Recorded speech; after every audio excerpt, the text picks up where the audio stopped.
ओडिया भाषार सुरक्षा तथा शिक्षार विकास निमंते जेउ केतेजण बरपुत्रंक अवदान अतुलनीय तन्मध्यरु श्री गोदावरीश मिश्रंक अवदान अन्यतम।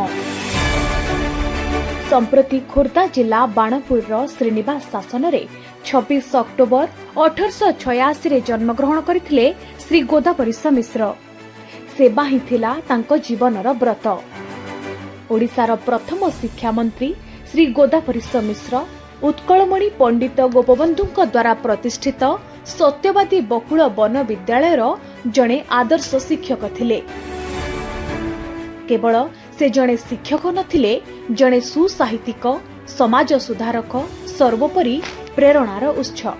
श्री गोदावरीश मिश्रଙ୍କ आदर्श को पाथेय करी एवं सम्मान एवं स्वीकृति स्वरूप राज्य सरकार ग्राम पंचायत स्तर रे प्रतिष्ठा करने को जाउछंती गोदावरीश मिश्र आदर्श प्राथमिक विद्यालय।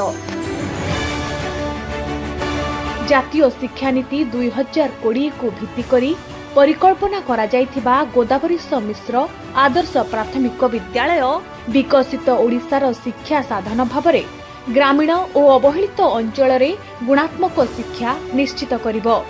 विद्यार्थी को गुणात्मक शिक्षा प्रदान करने सहित अत्यावश्यक जीवन कौशल शिक्षा प्रदान करने, दक्षता विकास तथा सामग्रिक विकास एही गोदावरीश मिश्र आदर्श प्राथमिक विद्यालय योजनार मुख्य उद्देश्य।